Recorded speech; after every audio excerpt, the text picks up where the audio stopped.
El champán todavía brillaba en mi copa, cuando las palabras de mi hijo atravesaron mi pecho como cristales rotos. Este año sabrás quién soy realmente, mamá. Su voz sonó fría, extraña, como si estuviera hablando con una desconocida. Todos los invitados se callaron. El mariachi dejó de tocar, y yo me quedé ahí, de pie, con mi vestido nuevo de color vino, el que había comprado con tanto cariño en el mercado de la Merced, sintiendo cómo el mundo se detenía, porque no fue lo que dijo. Fue como lo dijo. Fue la manera en que me miró antes de darse la vuelta y caminar hacia la puerta sin voltear atrás, mientras mi hermana Lucía se reía con esa risa nerviosa que siempre usa cuando las cosas se ponen incómodas. Mientras mi nuera Sandra me miraba con una sonrisa que no llegaba a sus ojos. Mientras yo sentía que todo lo que había construido durante 52 años de vida se desmoronaba frente a 30 personas que comían tamales y bebían tequila en mi propia casa. Era la víspera de Año Nuevo. Habíamos organizado la fiesta en el jardín de mi casa en Coyoacán, con luces de colores que colgaban de los árboles de bugambilia, con la música que tanto le gustaba a su padre antes de morir. Todo estaba perfecto, o eso creía yo. Las mesas llenas de comida que preparé con mis propias manos desde las 5 de la mañana, pozole rojo hirviendo en la olla grande de barro, tostadas con pata, ensalada de manzana con crema, ponche de frutas que despedía vapor perfumado de canela y tejocote. Había trabajado 3 días seguidos limpiando cada rincón de la casa, arreglando el jardín, poniendo manteles nuevos, todo para que mi hijo Sebastián y su familia se sintieran orgullosos. Todo para que dijera, aunque fuera una vez, gracias mamá, todo está precioso. Pero no lo dijo. Lo que dijo fue eso. Esas palabras que ahora resuenen en mi cabeza como campanas rotas. Este año sabrás quién soy realmente, mamá. Y después, silencio. El portón de herrería se cerró con un golpe seco que todavía escucho en mis pesadillas. Sandra lo siguió corriendo, cargando a mis nietos Sofía y Mateo, que apenas tuvieron tiempo de despedirse con la mano. Mi hermana se acercó a mí con una servilleta, como si mis lágrimas fueran un simple derrame de agua. Ya sabes cómo es Sebastián, Guadalupe. Déjalo, se le pasará. Pero yo sabía que no. Yo sabía que algo había cambiado, que algo se había roto para siempre.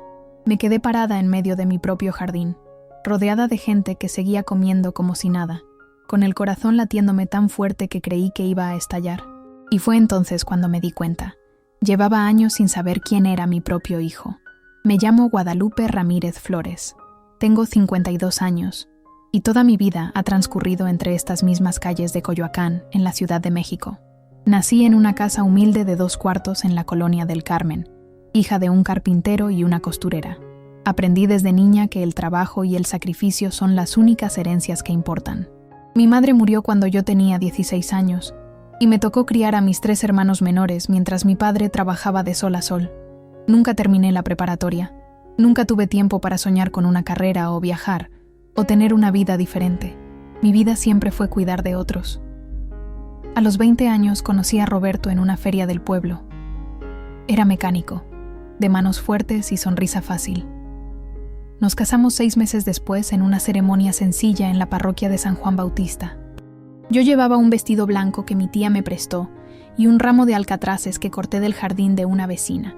No teníamos dinero para luna de miel, así que pasamos nuestra primera noche de casados en el cuarto que rentábamos arriba de una tortillería en la avenida Miguel Ángel de Quevedo. El olor a masa cocida se colaba por las ventanas y nos hacía reír. Éramos felices con poco, o eso creía yo. Sebastián nació un año después, en octubre, durante una tormenta terrible que inundó media ciudad. Recuerdo que el hospital estaba lleno y tuve que parir en una camilla en el pasillo, agarrando la mano de Roberto mientras las luces parpadeaban. Cuando lo vi por primera vez, con esos ojos enormes y oscuros, supe que daría mi vida entera por él, y lo hice. Dejé de trabajar en la tintorería donde ayudaba para dedicarme a criarlo. Roberto trabajaba 12 horas en el taller mecánico, y yo me quedaba en casa haciendo malabares con el poco dinero que traía. Cocinaba frijoles de diferentes formas para que Sebastián no se diera cuenta de que comíamos lo mismo todos los días. Le compraba cuadernos y colores aunque tuviera que dejar de comprar carne. Siempre él primero. Siempre su bienestar antes que el mío. Los años pasaron despacio y rápido al mismo tiempo. Sebastián creció siendo un niño callado, estudioso, serio. Yo estaba orgullosa.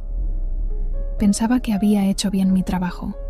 Roberto murió cuando Sebastián tenía 15 años, en un accidente en el taller. Un auto mal apoyado cayó sobre él. Me quedé viuda, sola, con un hijo adolescente y una deuda del funeral que tardé 3 años en pagar. Tuve que volver a trabajar. Limpié casas, vendí tamales en las tardes, cociné para fiestas, hice de todo, pero nunca dejé que a Sebastián le faltara nada. Lo puse en una buena preparatoria privada, aunque eso significara no comer yo para pagar la colegiatura. Cuando se graduó, conseguí un préstamo para que estudiara ingeniería en la UNAM. Él era mi orgullo, mi razón de existir. Cuando se tituló, lloré de felicidad. Cuando consiguió trabajo en una empresa grande de tecnología, sentí que todo mi sacrificio había valido la pena. Cuando se casó con Sandra hace 8 años, en una boda elegante en un salón de Polanco que yo ayudé a pagar vendiendo las pocas joyas de oro que me quedaban de mi madre, pensé, ya está, ya cumplí, ya lo saqué adelante. Pero algo cambió después de la boda. Sandra venía de una familia con dinero, de esas que viven en las lomas y tienen chofer. Desde el principio me hizo sentir menos, pequeña, pobre. Me corregía cuando hablaba, se burlaba de mi acento, de mis modismos, de la forma en que ponía la mesa. Sebastián nunca la defendió. Al contrario, poco a poco, él también empezó a cambiar, a visitarme menos, a contestar mis llamadas con prisa, a cancelar comidas, siempre con excusas, trabajo, compromisos, cansancio. Ahora vivo sola en esta casa que compré con el dinero del seguro de Roberto. Es pequeña, pero mía. Tiene 2 habitaciones, un jardín con bugambilias y un comedor donde todavía pongo la foto de mi esposo junto a la Virgen de Guadalupe. Trabajo limpiando oficinas 3 veces a la semana para pagar los servicios. El resto del tiempo lo paso cocinando, viendo telenovelas y esperando que mi hijo me llame. Casi nunca lo hace. Veo a mis nietos una vez al mes, si tengo suerte. Y cada vez que los veo, Sandra se asegura de recordarme que es ella quien me hace el favor de traerlos. Esa noche de Año Nuevo era especial para mí. Llevaba meses planeándola. Quería demostrarle a Sebastián que todavía podía hacer una fiesta bonita, que no era una carga, que todavía tenía valor. Gasté casi todo lo que tenía en comida y decoración. Me levanté a las 5 de la mañana para empezar a cocinar.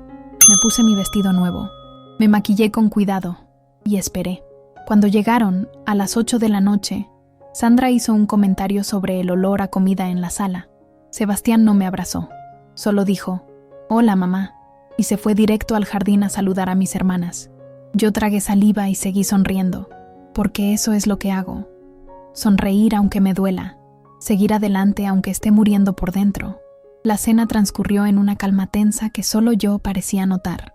Serví el pozole en platos hondos de barro, los mismos que usaba mi madre. Le puse a cada uno su orégano, su limón, su tostada desmigajada con cuidado.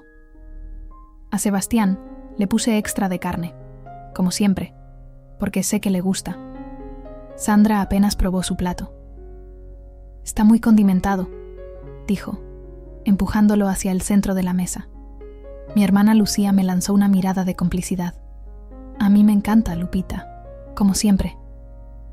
Pero yo no podía dejar de mirar a mi hijo. Estaba distante, serio. Cada vez que intentaba hablarle, él miraba su teléfono o le contestaba algo a Sandra. Cuando le pregunté por su trabajo, me respondió con monosílabos. Bien, igual, normal. Era como hablar con un extraño. A las 11 de la noche, cuando el ponche ya estaba caliente y las uvas listas para las 12 campanadas, mi hermana Lucía pidió un brindis.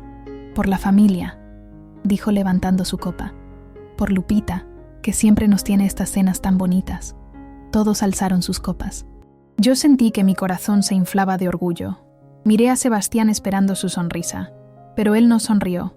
Solo levantó su copa a medias y dijo, con una voz que me heló la sangre, «Por la familia, aunque a veces no sepamos quiénes somos realmente unos para otros». Hubo un silencio incómodo. Mi cuñado José carraspeó. Sandra se rió. «Ay, Sebastián, siempre tan filosófico». Pero yo sabía que eso no era filosofía. Era un dardo, una advertencia, un mensaje cifrado que todavía no entendía. Cuando llegó la medianoche, todos gritamos, «¡Feliz Año Nuevo!». Los cohetes estallaron en el cielo de Coyoacán. Las luces de colores bailaban entre las ramas de los árboles. Yo abracé a mis hermanas a mis sobrinos, a mi cuñado. Busqué a Sebastián con la mirada. Estaba en una esquina del jardín, con Sandra pegada a su brazo, susurrándole algo al oído. Me acerqué con mi copa en la mano. «Hijo, feliz año nuevo». Le tendí los brazos para abrazarlo. Él me dio un abrazo rápido, frío, de esos que das por compromiso. Y entonces dijo: «Este año sabrás quién soy realmente, mamá». Lo dijo en voz baja, pero lo suficientemente alta para que Sandra lo escuchara. Ella sonrió, una sonrisa pequeña, triunfal, como si supiera algo que yo no sabía. «Sebastián, ¿qué quieres decir?», le pregunté sintiendo que el aire se me escapaba. Él solo negó con la cabeza. «Ya lo sabrás», y empezó a caminar hacia la puerta. Yo lo seguí, confundida, asustada. «¿Se van ya? Pero si apenas son las 12. Vamos a partir la rosca. Tenemos que irnos», interrumpió Sandra, cargando a Mateo que dormía en sus brazos. «Los niños están cansados». Sofía, mi nieta de 5 años, me jaló del vestido. «Abuela, no quiero irme». Pero Sandra la tomó de la mano con firmeza. «Vamos, Sofía, despídete». La niña me abrazó las piernas. «Te quiero, abuela». Yo me agaché para besarla, con lágrimas quemándome los ojos. «Yo también te quiero, mi cielo». Cuando se fueron, el portón se cerró con un ruido metálico que resonó en todo el jardín. Mis hermanas se acercaron. «¿Qué fue eso?», preguntó Lucía. Yo negué con la cabeza. No sabía qué responder, porque yo tampoco lo entendía. ¿Qué había hecho mal? ¿Por qué me trataba así? ¿Qué significaba eso de que iba a saber quién era realmente?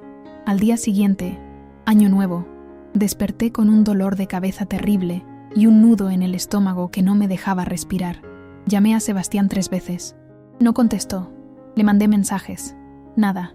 Pasaron 2 días, 1 semana, 2 semanas. Silencio. Cada vez que marcaba, la llamada iba directo al buzón. Cada mensaje quedaba sin responder. Fue mi hermana Lucía quien me dio la primera pista. «Lupita, ¿tú sabías que Sebastián puso en venta tu casa?». Me quedé helada. «¿Qué?». Lucía sacó su teléfono y me mostró una página de internet de bienes raíces. Ahí estaba, mi casa. La casa que compré con el seguro de Roberto. La casa donde crié a mi hijo. Publicada como oportunidad de inversión, con fotos del jardín, de la sala, de las habitaciones, con un precio que me hizo temblar. 3 millones de pesos. Tiene que ser un error, dije con la voz quebrada, pero en el fondo sabía que no lo era, porque la casa estaba a nombre de Sebastián. Yo se la había puesto a su nombre cuando él tenía 18 años, para que tuviera algo seguro en caso de que a mí me pasara algo, para protegerlo, para asegurarle un futuro, porque eso es lo que hacen las madres. Se lo dan todo a sus hijos sin pensar en sí mismas. Nunca olvidaré el día que puse la casa a nombre de Sebastián. Fue en una notaría en la colonia Roma, un día lluvioso de marzo. Él tenía 18 años recién cumplidos. Acababa de entrar a la universidad. Yo llevaba meses pensándolo. Si a mí me pasaba algo, si me enfermaba, si moría, quería que él tuviera un techo seguro, que no sufriera como yo sufrí cuando murió mi madre y tuvimos que irnos a vivir con una tía que nos trataba como estorbo. «Mamá, no es necesario», me había dicho Sebastián cuando le expliqué mi idea. «Tú vas a vivir muchos años». Pero yo insistí. «Es por seguridad, hijo, para que nunca te quedes en la calle». Él me abrazó. «Gracias, mamá. Te prometo que siempre vas a vivir aquí. Esta es tu casa. Siempre lo será». Esa promesa resonaba ahora en mi cabeza como una mentira cruel. Recordé todas las veces que me había sacrificado por él. Cuando tenía 8 años y quería una bicicleta para su cumpleaños. No teníamos dinero. Roberto apenas ganaba para la comida, pero yo empecé a vender gelatinas en la calle, después de dejar a Sebastián en la escuela. Durante 3 meses vendí gelatinas de todos los sabores, bajo el sol, bajo la lluvia. Me dolían los pies, me dolía la espalda, pero no me importaba. El día de su cumpleaños, le regalé la bicicleta roja que tanto quería. Sebastián gritó de emoción y me abrazó tan fuerte que casi me tira. «Eres la mejor mamá del mundo». Yo lloré de felicidad. Recordé cuando tenía 12 años y ganó un concurso de matemáticas en su escuela. El premio era un viaje a Guanajuato con su grupo. Costaba 5,000 pesos. Nosotros no teníamos ni 500. Roberto estaba desempleado por una lesión en la espalda. Yo trabajaba lavando ropa ajena, pero no podía dejar que mi hijo perdiera esa oportunidad. Empeñé mis aretes de oro, los únicos que tenía de mi madre. Los empeñé y con ese dinero pagué el viaje. Cuando Sebastián volvió, venía feliz, lleno de historias sobre las momias y las calles de colores. «Mamá, algún día voy a llevarte a conocer todo eso», me prometió. Nunca lo hizo. Recordé el día que Roberto murió. Sebastián tenía 15 años. Estábamos en el velorio, en una funeraria pequeña de la colonia. Yo no podía parar de llorar. Sebastián se sentó a mi lado, me tomó la mano y dijo: «No te preocupes, mamá. Yo voy a cuidarte, te lo prometo». Y yo le creí, porque eso es lo que hacen las madres, creer en sus hijos aunque todo el mundo les diga que no lo hagan. Recordé las noches que me quedé despierta cosiendo ropa para vender, mientras Sebastián estudiaba en su cuarto. Las mañanas en que me levanté a las 4 para hacer tamales y venderlos antes de ir a limpiar casas. Las veces que no comí para que él tuviera su torta de la escuela. Las veces que fingí no tener hambre para que él repitiera su plato. Las veces que lloré en silencio en el baño para que no me viera triste. Recordé su graduación de la universidad. Fue un día soleado de julio. Yo me puse mi mejor vestido, el azul con flores que había usado en la boda de mi prima. Estaba sentada en el auditorio de Ciudad Universitaria, rodeada de familias elegantes que hablaban de viajes a Europa y posgrados en el extranjero. Yo me sentía fuera de lugar, pequeña, invisible, pero cuando dijeron su nombre, Sebastián Ramírez Flores, ingeniero en sistemas, me puse de pie y grité más fuerte que nadie. Me valió que la gente me mirara raro. Era mi hijo, mi orgullo, mi todo. Después de la ceremonia, Sebastián me buscó entre la multitud, me abrazó y me dijo: «Gracias, mamá. Sin ti nada de esto hubiera sido posible». Yo lloré. Lloré de orgullo, de felicidad, de cansancio, de todo. Y pensé, valió la pena. Todo el sacrificio valió la pena. Pero ahora, sentada en la mesa de mi cocina, con el anuncio de venta de mi casa en la pantalla del teléfono de mi hermana, me preguntaba, ¿realmente había valido la pena? ¿O solo había criado a un hombre que aprendió a tomar todo sin dar nada a cambio? Tomé el camión a Polanco un martes por la tarde. Había decidido enfrentar a Sebastián cara a cara. Ya no podía seguir viviendo con esa angustia, con esas preguntas sin respuesta. Necesitaba entender qué estaba pasando. ¿Por qué había puesto mi casa en venta sin decirme nada? ¿Por qué me había dicho esas palabras en Año Nuevo? ¿Por qué había desaparecido de mi vida de la noche a la mañana? El camino me pareció eterno. Bajé en Polanco y caminé 3 cuadras hasta su edificio, uno de esos de vidrio y acero que parecen rascacielos, con portero uniformado y plantas perfectamente podadas. El portero me miró de arriba abajo cuando le dije que iba a visitar a los Ramírez del piso 12.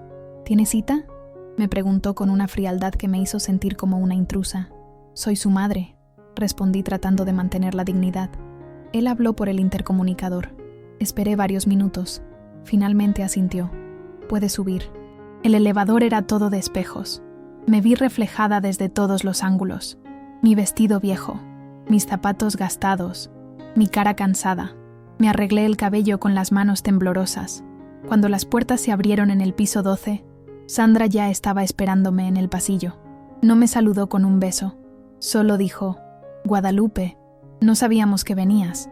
Necesito hablar con Sebastián», dije con voz firme, aunque por dentro me estaba desmoronando. Sandra suspiró. «Está trabajando desde casa. Está en una videollamada importante. ¿Puedo esperar?», respondí. Ella dudó, pero finalmente me dejó pasar. El departamento era enorme. Piso de madera, muebles modernos, cocina americana con electrodomésticos que brillaban. Las ventanas daban al Parque Lincoln.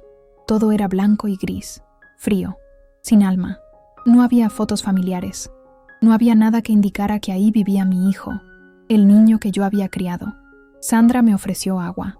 Nos sentamos en unos sillones tan blancos que me daba miedo ensuciarlos. El silencio era incómodo. «¿Los niños están en la escuela?», pregunté tratando de romper el hielo. «Sí», respondió sin mirarme, checando su teléfono. Pasaron 20 minutos, 30, 40. Yo seguía esperando. Finalmente, Sebastián salió de su estudio. Traía puesta una camisa de vestir azul y pantalones de mezclilla. Se veía bien, próspero, exitoso. Cuando me vio, su expresión no cambió. No sonrió. No pareció sorprendido. Solo dijo: «Hola, mamá. ¿Qué haces aquí? Tenemos que hablar», dije poniéndome de pie. Él cruzó los brazos. «Estoy ocupado. Sebastián, Pusiste mi casa en venta sin decirme nada. Las palabras salieron como un grito ahogado. Él no negó nada, solo asintió lentamente. Sí, es mi casa. Está a mi nombre. Puedo hacer con ella lo que quiera. Sentí que el piso se abría bajo mis pies. Pero yo vivo ahí. Es mi hogar. Tú me prometiste que... Las cosas cambiaron, mamá. Interrumpió con una frialdad que me hizo temblar. Sandra y yo necesitamos ese dinero. Queremos comprar una casa más grande. Los niños necesitan más espacio. Es una buena inversión. ¿Y yo? Pregunté con la voz quebrada. ¿Dónde voy a vivir yo? Sandra intervino desde el sillón. Podemos ayudarte a buscar un departamento más pequeño, Guadalupe. Algo más manejable para ti. A tu edad ya no necesitas tanto espacio. A mi edad. Como si yo fuera un mueble viejo del que había que deshacerse. Esa casa es todo lo que tengo, dije sintiendo que las lágrimas empezaban a caer. La compré con el seguro de tu padre. Es el lugar donde te crié, donde están todos nuestros recuerdos. Los recuerdos no pagan la colegiatura de mis hijos, respondió Sebastián. Su voz era plana, sin emoción, como si estuviera hablando de negocios, no de mi vida. Mira, mamá, ya no eres joven. Tú misma lo dijiste. Esa casa te queda grande. Te cansan las escaleras. El jardín es mucho trabajo. Será mejor que vivas en algo más práctico. ¿Más práctico? Repetí sintiendo que la rabia empezaba a subir por mi garganta. ¿O más conveniente para ustedes? ¿Cuándo planeaban decírmelo? ¿O iban a esperar a que llegara un día y encontrara mi ropa en la calle? No seas dramática, dijo Sandra. Por supuesto que te íbamos a avisar con tiempo. ¿Cuánto tiempo? ¿Una semana? ¿Un día? Yo estaba gritando ahora. No me importaba. Me valía todo. Yo te di todo, Sebastián. Todo. Dejé de comer para que tú tuvieras tus cuadernos. Trabajé día y noche para que estudiaras. Te puse esa casa a tu nombre para protegerte, y así me pagas. Nadie te pidió que hicieras todo eso, respondió él con una frialdad que me atravesó el alma. Tú decidiste sacrificarte. Yo no te pedí que dejaras de comer. Yo no te pedí que trabajaras tanto. Esas fueron tus decisiones, mamá. No puedes echarme en cara tus sacrificios como si yo te debiera algo por eso. Me quedé sin palabras, sin aire, sin vida, porque esas palabras no podían haber salido de mi hijo, del niño que abracé cuando nació, del niño que lloraba en mis brazos cuando tenía pesadillas, del joven que me prometió cuidarme cuando murió su padre. ¿Quién eres tú?, susurré. ¿Qué te pasó? ¿Cuándo te volviste así? Sebastián se acercó a mí, me miró directo a los ojos y dijo: yo siempre fui así, mamá. Tú solo no querías verlo. Siempre te aferraste a la idea de que habías creado un hijo perfecto. Pero yo no soy perfecto. Soy práctico. Y prácticamente hablando, esa casa vale 3 millones de pesos que necesitamos. Lo siento si eso te duele, pero es la realidad. Sandra se puso de pie. Creo que es mejor que te vayas, Guadalupe. Sebastián tiene otra llamada en 10 minutos. Me tomó del brazo con una firmeza que dolía. Me guió hacia la puerta como si fuera una vendedora ambulante. Sebastián no se movió, solo me vio salir. No dijo adiós, no dijo lo siento, no dijo nada. Cuando la puerta se cerró detrás de mí, me quedé parada en el pasillo del piso 12, temblando. Las lágrimas caían sin control. Una señora elegante pasó a mi lado y me miró con curiosidad. Bajé por las escaleras de emergencia porque no quería que el portero me viera llorar. Bajé 12 pisos con las piernas temblando y el corazón roto en 1000 pedazos. Cuando llegué a la calle, me senté en una banca del Parque Lincoln. Había niños jugando, parejas paseando, gente tomando café en las terrazas. Y yo, ahí sentada, destruida, pensando en cómo había llegado a este punto, en cómo había dado toda mi vida por un hijo que ahora me trataba como un estorbo. Pasé 3 días sin salir de mi casa. No contestaba llamadas, no abría la puerta, solo lloraba. Lloraba por todo, por mi esposo muerto, por mi juventud perdida, por mi hijo que había criado y que ahora me daba la espalda. Lloraba por mí, por la tonta que fui al creer que el amor de madre era suficiente para garantizar el amor de hijo. Mi hermana Lucía tuvo que usar su copia de llave para entrar. Me encontró en la cama, en pijama, con el cuarto oscuro y el olor a tristeza impregnado en las paredes. «Lupita, ya basta», dijo abriendo las cortinas de golpe. La luz me lastimó los ojos. «Déjame en paz», respondí dándole la espalda. Ella se sentó en la cama y me tomó de los hombros. «No voy a dejarte en paz. Te vas a levantar, te vas a bañar y vamos a buscar una solución». «No hay solución, Lucía. Me va a dejar en la calle. Mi propio hijo me va a dejar en la calle. Entonces lo demandarás, dijo ella con firmeza. Iremos con un abogado. Pelearemos. ¿Con qué dinero? Respondí amargamente. No tengo dinero para abogados. Y aunque lo tuviera, ¿qué caso tengo? La casa está a su nombre. Legalmente puede hacer lo que quiera con ella. Lucía se quedó callada, porque sabía que yo tenía razón. Después de un momento dijo: entonces tienes que ser inteligente. Tienes que pensar como él piensa, con frialdad, con lógica. Me incorporé lentamente. ¿Qué quieres decir? Quiero decir que dejes de ser la madre sufrida y empieces a ser una mujer que se defiende, respondió con los ojos brillantes. Sebastián cree que eres débil, que te va a manipular y vas a aceptar lo que él decida. Demuéstrale que está equivocado. Esas palabras plantaron una semilla en mi mente, una semilla pequeña pero poderosa, porque Lucía tenía razón.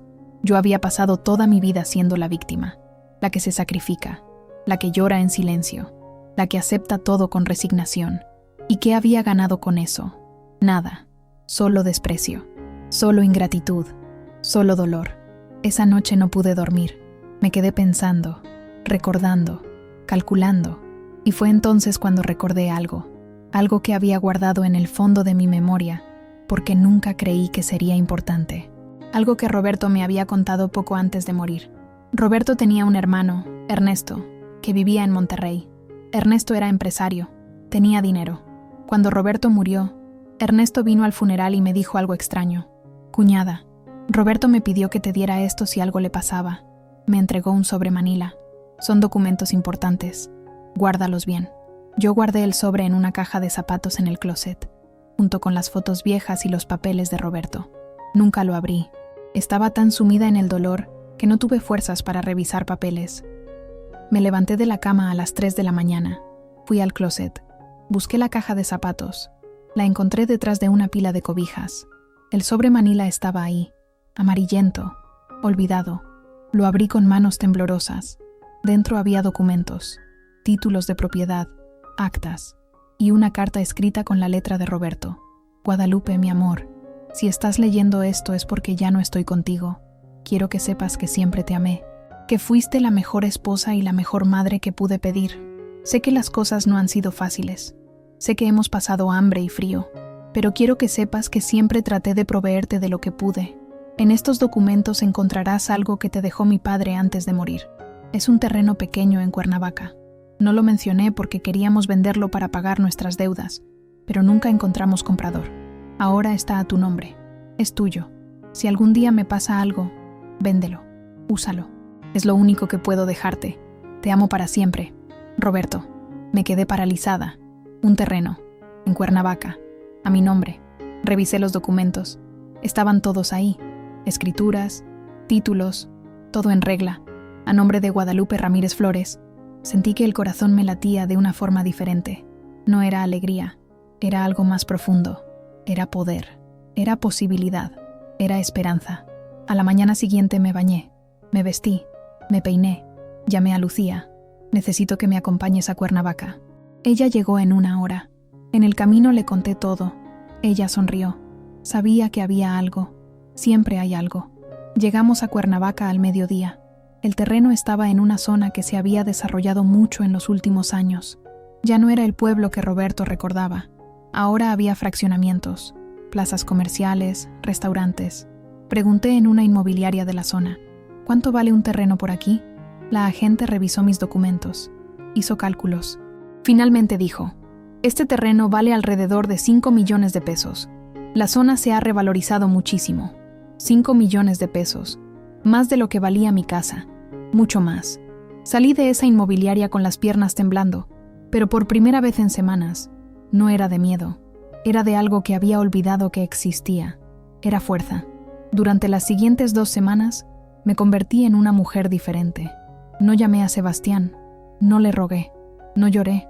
En su lugar, me puse a investigar. Contraté a un abogado con parte del dinero que tenía ahorrado. Un hombre mayor y serio que se llamaba Licenciado Morales. Le conté toda mi historia. Le mostré los documentos del terreno. Él me miró por encima de sus lentes. Señora Guadalupe, usted tiene más poder del que cree. Me explicó varias cosas. Primero, que aunque la casa estuviera a nombre de Sebastián, Yo tenía derechos como madre que había vivido ahí por años. Podía pelear la venta alegando que me dejaba en situación de desamparo. No era garantía de ganar, pero sí podía retrasar el proceso meses, incluso años. Segundo, que el terreno de Cuernavaca era una carta fuerte. Podía venderlo, comprar algo propio, asegurar mi futuro. Tercero, y esto fue lo que más me sorprendió, que tenía derecho a revisar todo lo relacionado con la herencia de Roberto, porque había cosas que no cuadraban. ¿Qué cosas?, pregunté. El licenciado revisó unos papeles. Su esposo trabajaba para una empresa que tenía seguro de vida. Cuando murió, le pagaron a usted ese seguro, con el que compró la casa. Pero había otro seguro, uno del sindicato de mecánicos. Ese nunca se lo pagaron a usted, se lo pagaron a otra persona. El corazón me dio un vuelco. ¿A quién? Al beneficiario que su esposo puso en el papel. Su hijo, Sebastián Ramírez Flores. Me quedé sin aire. ¿Cuándo? Según estos documentos, su esposo hizo ese trámite 2 meses antes de morir. Es posible que él no supiera que tenía 2 seguros. ¿O es posible que alguien le sugirió poner a su hijo como beneficiario del segundo? ¿Cuánto era ese seguro? El licenciado me miró con seriedad. 500,000 pesos. Hace 17 años. Para esa época, era mucho dinero. Sentí que me mareaba. 500,000 pesos que Sebastián había recibido cuando tenía 15 años. 500,000 pesos que nunca me mencionó, que nunca usó para ayudarme con las deudas del funeral, que nunca usó para pagar su propia universidad, dejando que yo me matara trabajando. ¿Dónde está ese dinero?, pregunté con la voz temblorosa. Eso tendríamos que investigar, respondió el licenciado. Pero si lo recibió siendo menor de edad, debió haber sido custodiado por un tutor. ¿Quién era su tutor legal después de la muerte de su esposo? Yo, respondí. Yo era su tutora legal. Entonces cualquier uso de ese dinero debió haber sido con su consentimiento. Si él usó ese dinero sin informarle, hay un problema legal. Salí del despacho del licenciado, sintiendo que el mundo se había puesto al revés. Fui directo a casa de mi hermana Lucía. Le conté todo. Ella se puso pálida. Lupita, ¿te acuerdas del Mustang? ¿Qué Mustang? El Mustang rojo que Sebastián compró cuando tenía 20 años. Siempre nos pareció raro que un estudiante de universidad pudiera comprarse un carro así. Él dijo que lo había sacado a crédito, pero tú sabes que ningún banco le da crédito a un estudiante sin ingresos. La memoria me golpeó como una ola. El Mustang rojo. Sebastián llegó a la casa un día manejándolo, sonriendo, orgulloso. ¿De dónde sacaste esto?, le pregunté. Es un crédito, mamá. No te preocupes. Yo lo voy a pagar. Yo me sentí orgullosa. Pensé que mi hijo estaba saliendo adelante. No fue un crédito, dije en voz baja. Lo compró con el dinero del seguro de su papá, el dinero que era para nosotros, el dinero que debió haber usado para ayudarme a pagar el funeral, a pagar su escuela, a ayudarnos a comer. Lucía me tomó de las manos. Hermana, tu hijo te ha estado robando desde que tenía 15 años. Esas palabras se clavaron en mi pecho como puñales, porque eran verdad. Todo este tiempo, mientras yo me mataba trabajando, mientras vendía tamales y lavaba ropa ajena, mientras me saltaba comidas para que él pudiera comer, él tenía 500,000 pesos guardados, dinero de su padre, dinero que era para protegerme, y nunca me dijo nada. Esa noche tomé una decisión. Si Sebastián quería jugar sucio, yo también podía jugar, pero no con venganza, con inteligencia, con justicia. Le pedí al licenciado Morales que investigara todo. El seguro, el uso del dinero, las cuentas de Sebastián, sus bienes, todo. Mientras tanto puse en marcha mi propio plan. Contacté a la inmobiliaria de Cuernavaca y puse el terreno en venta, no por 5 millones, por 6, porque ese terreno tenía una ubicación privilegiada y yo ya no tenía prisa. Además, empecé a buscar departamentos, algo pequeño pero cómodo, en una colonia tranquila, algo que fuera mío, solo mío, a mi nombre, donde nadie pudiera quitarme el techo de la cabeza. Y luego, hice algo que nunca había hecho en mi vida. Dejé de contestarle las llamadas a Sebastián. Cuando finalmente se dignó a llamarme, 2 semanas después de nuestra horrible reunión en su departamento, no contesté. Llamó 3 veces ese día. No contesté ninguna. Dejó un mensaje de voz. Mamá, tenemos que hablar sobre los plazos de la venta. Llámame. Borré el mensaje sin escucharlo completo.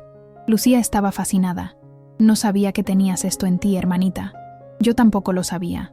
Pero estaba descubriendo que cuando te quitan todo, Cuando te empujan al límite, encuentras una fuerza que no sabías que tenías, una fuerza que viene de lo más profundo. No es fuerza de rabia, es fuerza de dignidad.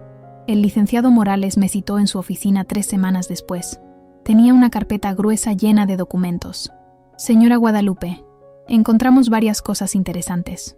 Se puso los lentes y empezó a leer. Primero, efectivamente Sebastián recibió los 500,000 pesos del seguro cuando tenía 15 años. El dinero fue depositado en una cuenta de ahorro a su nombre, pero con usted como cotutora. Sin embargo, cuando cumplió 18 años, él retiró todo el dinero y lo transfirió a una cuenta personal. Compró el auto que usted mencionó, que costó 200,000 pesos. El resto lo invirtió en fondos que se han multiplicado con los años. ¿Se multiplicaron?, pregunté sintiendo que la sangre me hervía. Sí, Sebastián es ingeniero en sistemas, pero también tiene conocimientos de finanzas. Invirtió ese dinero inteligentemente. Según nuestros cálculos, esos 300,000 pesos iniciales ahora valen aproximadamente 2 millones de pesos. Me quedé sin palabras. 2 millones de pesos. Del dinero de su padre. Del dinero que debió haber sido para cuidarme, para asegurar nuestro futuro. Y nunca me dijo nada. Hay más, continuó el licenciado. La casa que usted le puso a nombre de Sebastián tiene una peculiaridad. Cuando usted hizo la transferencia, puso una cláusula de usufructo vitalicio a su favor. ¿Qué significa eso? Significa que aunque la casa esté a nombre de Sebastián, usted tiene derecho a vivir ahí hasta su muerte. Él puede ser dueño, pero no puede venderla ni desalojarla mientras usted viva, a menos que usted renuncie expresamente a ese derecho. Sentí que el aire regresaba a mis pulmones. ¿Por qué no me dijiste esto antes? Porque tenía que verificarlo. Muchas veces estos documentos viejos tienen errores o no están bien registrados, pero revisé todo con el notario que hizo el trámite. La cláusula es válida y está registrada en el registro público de la propiedad. Su hijo no puede vender esa casa sin su consentimiento. Si ya la publicó en venta, está cometiendo un fraude. Una sonrisa se dibujó en mis labios por primera vez en semanas. ¿Y qué puedo hacer? Puede demandar la cancelación de la venta, puede exigir que quite los anuncios, y si él insiste, puede iniciar un proceso legal por fraude e intento de despojo. ¿Cuánto costaría todo eso? Normalmente sería caro, pero su caso es especial. Tengo un sobrino que es abogado joven, recién egresado, buscando casos para hacer su reputación. Le interesa mucho su historia. Está dispuesto a llevar el caso pro bono, solo cobrando si ganamos. Lucía, que me había acompañado, soltó una risa. «Ay, licenciado, creo que mi hermana acaba de recuperar su poder». «No se trata de poder, señora», respondió el licenciado con seriedad. «Se trata de justicia. Su hijo ha abusado de su confianza y su buena fe. Es hora de que enfrente las consecuencias». Salimos de esa oficina con un plan claro. Primero, enviaríamos una carta notarial a Sebastián, exigiendo que bajara los anuncios de venta de la casa y que se presentara a una reunión legal para discutir el tema del seguro de Roberto. Segundo, si él se negaba, iniciaríamos el proceso legal formal. Tercero, yo seguiría adelante con la venta de mi terreno en Cuernavaca para asegurar mi independencia económica. Pero había algo más que quería hacer, algo personal. Quería que Sebastián supiera que yo sabía todo. Quería mirarlo a los ojos y ver su reacción cuando descubriera que la madre tonta que él pensaba manipular había descubierto todos sus secretos. Esa noche escribí una carta, no una carta legal, una carta de madre, una carta que venía del corazón roto, pero también de la dignidad recuperada. Sebastián, durante 52 años de mi vida he sido muchas cosas: hija, hermana, esposa, madre, trabajadora, pero nunca fui tonta, aunque tú hayas pensado que sí. Ahora sé todo. Sé del dinero que recibiste de tu padre, sé de las inversiones que hiciste, sé que mientras yo me mataba trabajando para que tuvieras cuadernos y comida, tú tenías millones guardados. Sé que me mentiste, que me manipulaste, que jugaste con mi amor de madre como si fuera una carta más en tu juego de negocios. También sé que no puedes vender mi casa, que la cláusula de usufructo me protege, que tus anuncios son ilegales y que puedo demandarte por fraude. Pero no voy a hacerlo, no todavía, porque quiero darte una oportunidad. La misma oportunidad que yo te di toda tu vida, la oportunidad de hacer lo correcto. Nos vemos en la casa, el próximo sábado a las 4 de la tarde. Tú, Sandra y yo. Vamos a hablar como adultos. como familia, y vamos a resolver esto de una forma digna. Si no vienes, mi abogado iniciará el proceso legal el lunes. Tu madre, Guadalupe. Metí la carta en un sobre. Le pedí a mi sobrino, el hijo de Lucía, que la entregara personalmente en el departamento de Sebastián. No se la des a Sandra. Dásela a él, en su mano, y dile que es urgente. Mi sobrino cumplió. Me mandó un mensaje esa misma tarde. Misión cumplida, tía. Tu hijo abrió el sobre ahí mismo. Se puso pálido. Sandra le preguntó qué era. Él dijo que nada importante, pero se veía nervioso. Perfecto. Ahora solo tenía que esperar. El sábado llegó con un cielo gris y amenaza de lluvia. Preparé la casa como siempre lo hacía. Limpié, ordené, puse flores frescas en el jarrón de la sala. Hice café, puse galletas en un plato. No porque quisiera hacer que se sintieran cómodos, sino porque quería recordarles que esta era mi casa, mi espacio, mi territorio. Sebastián y Sandra llegaron puntuales a las 4. Llamaron al timbre. Yo abrí la puerta con calma. Sebastián se veía incómodo, con ojeras. Sandra traía su cara de siempre, esa expresión de superioridad. «Hola, mamá», dijo Sebastián. Yo no respondí. Solo me hice a un lado para dejarlos pasar. Nos sentamos en la sala. El silencio era denso. Finalmente Sebastián habló. «Recibí tu carta». «Lo sé», respondí con voz tranquila. «¿Es verdad? ¿Lo de la cláusula?» «Sí». Llamé al notario que hizo el trámite. Él lo confirmó. Nunca me di cuenta. Asumí que la casa era completamente mía. «Asumiste mal», dije cruzando las manos sobre mi regazo. «Y asumiste que yo era tonta, que no revisaría nada, que aceptaría lo que tú decidieras sin pelear». Sandra intervino con tono molesto. «Guadalupe, esto es un malentendido. Sebastián solo quería...» «Cállate», dije mirándola directamente por primera vez en años. «Esto es entre mi hijo y yo. Tú no tienes voz ni voto aquí». Ella se quedó con la boca abierta. Sebastián parpadeó sorprendido. Me puse de pie. Saqué la carpeta que el licenciado Morales me había dado. La puse en la mesa de centro. «Aquí está todo. Los documentos del seguro que recibiste cuando tenías 15 años. Los recibos del Mustang que compraste. Los estados de cuenta de tus inversiones. Todo». Sebastián palideció. «¿Cómo conseguiste eso?» «Tengo abogado», respondí simplemente. «Y resulta que tu madre no es tan inútil como pensabas». Él se inclinó hacia adelante, tomando la carpeta. La abrió. Leyó. Su expresión pasó de la sorpresa al miedo. «Mamá, yo puedo explicar». «No quiero explicaciones», interrumpí. «Quiero que me digas la verdad. ¿Por qué nunca me dijiste del dinero de tu padre? ¿Por qué dejaste que yo me matara trabajando mientras tú tenías millones guardados?» Sebastián bajó la mirada. Por primera vez en años, parecía un niño atrapado en una mentira. Yo tenía miedo. ¿Miedo de qué? Miedo de que te lo gastaras, de que se lo dieras a la familia, a tus hermanas, a tus sobrinos. Tú siempre has sido así, mamá. Siempre dando, nunca guardando nada para ti. Pensé que si me quedaba ese dinero, podría hacer algo con él, podría invertirlo, hacerlo crecer, asegurar mi futuro. ¿Y qué hay de mi futuro?, pregunté sintiendo que la voz se me quebraba. ¿Qué hay del sacrificio que hice por ti? ¿No merecía yo también estar segura? Sí, admitió él con voz baja. Sí merecías. Y lo siento, de verdad lo siento. No te creo, dije con firmeza, porque si de verdad lo sintieras, no habrías puesto esta casa en venta sin decirme. No me habrías tratado como un estorbo. No me habrías dicho en Año Nuevo que iba a saber quién eras realmente, como si fuera una amenaza. Sandra se levantó del sillón. Ya basta. Esto es ridículo. Sebastián, vámonos. No tienes que escuchar esto. Siéntate, ordenó Sebastián a su esposa. Ella lo miró sorprendida. Siéntate, Sandra. Mi madre tiene razón. Sandra se sentó lentamente, con los labios apretados. Sebastián me miró.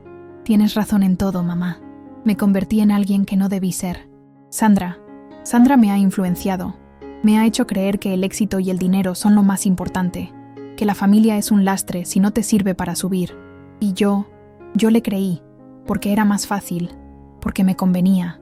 ¿Y ahora qué?, pregunté. ¿Ahora qué esperas que haga? ¿Que te perdone? ¿Que olvide todo y sigamos como si nada? No, respondió él negando con la cabeza. No espero eso. Solo espero que me des la oportunidad de compensarte, de hacer las cosas bien. ¿Cómo? Sebastián respiró hondo. Quitó los anuncios de venta. La casa sigue siendo tuya para vivir. Siempre. Hasta que tú decidas qué hacer con ella. Y el dinero de las inversiones que hice con el seguro de mi papá, la mitad es tuya. Siempre debió ser tuya. Te voy a transferir 1 millón de pesos esta misma semana. Sandra soltó un grito ahogado. Sebastián, ese es nuestro dinero. No, dijo él mirándola con dureza. Es el dinero de mi padre, y debió haberse usado para cuidar a mi madre. Voy a corregir ese error. Yo me quedé callada, porque era lo que quería. Sí, pero también sabía que 1 millón de pesos no borraba 17 años de mentiras. No borraba el dolor, no borraba la traición, pero era un comienzo. Era reconocimiento, era justicia. Hay algo más, dije sacando otro documento. Vendí mi terreno en Cuernavaca, por 6 millones de pesos. Con ese dinero voy a comprar un departamento propio, pequeño, cómodo, en una colonia que me gusta, y me voy a mudar ahí. Esta casa me la puedes quedar, Sebastián. Véndela si quieres. Quédatela. Regrésala. No me importa, porque yo ya no la necesito. Sebastián se quedó en shock. Mamá, no tienes que irte. Esta es tu casa. No, respondí con una sonrisa triste. Esta era mi casa, pero ya no lo es. Porque una casa no es solo un lugar, es un sentimiento. Y yo aquí ya no siento nada más que tristeza. Sandra sonrió con malicia. Entonces todos ganamos. Tú te vas. Nosotros nos quedamos con la casa. No, dijo Sebastián volteando a verla. No nos vamos a quedar con la casa. La vamos a vender y el dinero se lo vamos a dar a mi madre. Ella se lo merece. Estás loco, gritó Sandra. Esa casa vale 3 millones. No puedes regalarlos así nada más. Puedo y lo voy a hacer, respondió Sebastián con una firmeza que no le había visto en años. Y si no estás de acuerdo, la puerta está ahí. Sandra lo miró con odio. Se levantó, tomó su bolsa. Eres un idiota manipulado por tu madre. Y salió dando un portazo que hizo temblar las paredes. Sebastián y yo nos quedamos en silencio. Finalmente, él habló. Lo siento, mamá. Siento todo. Siento haberte fallado. Siento no haber sido el hijo que merecías. Yo me acerqué a él. Le tomé la cara entre mis manos. Todavía puedes ser ese hijo, Sebastián. Todavía hay tiempo. Él lloró. Lloró como no lo veía llorar desde que era niño. Y yo también lloré, pero esta vez no eran lágrimas de dolor. Eran lágrimas de liberación. Han pasado 6 meses desde aquel sábado. Mi vida cambió de formas que nunca imaginé. Compré un departamento precioso en la colonia Roma Norte, en un 2º piso con balcón que da a un parque. Tiene una recámara, sala comedor, cocina integral y un estudio pequeño donde puse mis cosas de costura. Es mío, totalmente mío, a mi nombre. Nadie puede quitármelo. Sebastián cumplió su palabra. Vendió la casa de Coyoacán y me dio la mitad del dinero. Además me transfirió el 1 millón de pesos que me prometió de sus inversiones. Con todo eso, más lo de mi terreno de Cuernavaca, ahora tengo una seguridad económica que nunca tuve en mi vida. Abrí una cuenta de ahorros. Invertí parte del dinero con un asesor financiero. El resto lo tengo para vivir tranquila, sin tener que limpiar oficinas a mis 53 años. Sebastián y Sandra se separaron. Ella no pudo aceptar que él desperdiciara el dinero en mí. Se fue a vivir con sus padres, llevándose a mis nietos. Fue doloroso, pero Sebastián pelea la custodia compartida, y los fines de semana que tiene a Sofía y Mateo, me los trae a mi departamento. Cocinamos juntos, jugamos, vemos películas. Los niños me dicen que están felices de que la abuela tenga su casa bonita. Mi relación con Sebastián está sanando, despacio, con cuidado. Él viene a verme una vez a la semana. Tomamos café en el balcón. Hablamos, de verdad hablamos. Me cuenta de su trabajo, de sus miedos, de sus errores. Yo le cuento de mi vida nueva, de las amigas que he hecho en el parque, de las clases de pintura que empecé a tomar. Estamos conociéndonos de nuevo, como 2 personas adultas, no como madre e hijo, bajo una dinámica de sacrificio y culpa, sino como 2 personas que se quieren y están aprendiendo a respetarse. El otro día me dijo algo que me llegó al corazón. Mamá, gracias por no rendirte conmigo, por pelear, por demostrarme que merecías respeto. Si no lo hubieras hecho, yo habría seguido siendo ese hombre horrible que era. Yo le apreté la mano. Nunca es tarde para cambiar, hijo. Nunca. A veces me siento en mi balcón por las tardes, con una taza de té de manzanilla, viendo el atardecer sobre los edificios de la Roma, y pienso en todo lo que pasé. en todos los sacrificios, en todo el dolor, y me doy cuenta de algo importante. El amor de madre no significa desaparecer. No significa sacrificarse hasta no quedar nada. El amor de madre también es enseñarle a tus hijos que tú también tienes valor, que tú también mereces respeto, que tú también eres una persona con derechos y dignidad. Durante años creí que ser buena madre significaba darlo todo sin pedir nada a cambio. Pero me equivoqué. Ser buena madre también es enseñarle a tus hijos a dar, a valorar, a agradecer. Y si no lo aprenden, es enseñarles poniendo límites. Aunque duela, aunque parezca que se rompe todo. Mi hermana Lucía viene a visitarme seguido. Se sienta en mi sala nueva y me dice: Lupita, estoy orgullosa de ti. Te convertiste en la mujer que siempre debiste ser. Y yo le sonrío. Porque tiene razón. Siempre tuve esta fuerza dentro de mí. Solo necesitaba tocar fondo para encontrarla. No todo es perfecto. Todavía hay días en que extraño a Roberto. Días en que me duele el pasado. Días en que me pregunto si pude haber hecho las cosas diferente. Pero luego miro alrededor de mi departamento, mis cosas, mi espacio, mi paz, y me doy cuenta de que estoy bien, que estoy completa, que no necesito que nadie me defina o me dé valor. El otro día, Sofía, mi nieta, me preguntó: Abuela, ¿por qué ya no vives en la casa grande? Yo me agaché para quedar a su altura, porque a veces necesitamos empezar de nuevo, mi amor. Y no es malo, es valiente. Ella asintió con esa sabiduría que tienen los niños. Yo quiero ser valiente como tú cuando sea grande. La abracé fuerte. Tú ya eres valiente, mi cielo. Esta mañana desperté temprano. El sol entraba por las cortinas blancas de mi recámara. Me quedé un momento en la cama, escuchando los sonidos de la ciudad despertando, y sentí algo que no había sentido en décadas. Sentí paz, paz verdadera, no esa paz falsa que viene de resignarse, sino la paz que viene de saberte fuerte, de saberte viva, de saberte libre. Me levanté, me puse mi bata favorita y fui a la cocina a hacer café. Mientras el agua hervía, miré por la ventana. Los árboles del parque se movían con el viento. Una pareja de ancianos caminaba tomada de la mano. Una mujer hacía ejercicio con su perro. El mundo seguía girando. Y yo, Guadalupe Ramírez Flores, de 53 años, seguía aquí, firme, entera, renacida. Dicen que nunca es tarde para empezar de nuevo. Y es verdad. Pero yo agregaría algo más. Nunca es tarde para recordar quién eres, para recuperar tu valor, para exigir el respeto que mereces. No importa si tienes 20, 50 o 70 años. No importa si eres madre, esposa, hija o hermana. Tú también cuentas. Tu vida también importa. Tus sueños también son válidos. Y si alguien, aunque sea tu propio hijo, te hace sentir que no vales, que no mereces, que eres un estorbo, aléjate, pelea, defiéndete, porque el amor no se mendiga. El amor se da con libertad y se recibe con gratitud. Y si no es así, no es amor, es manipulación. Yo aprendí eso de la forma más dolorosa, pero también de la forma más liberadora.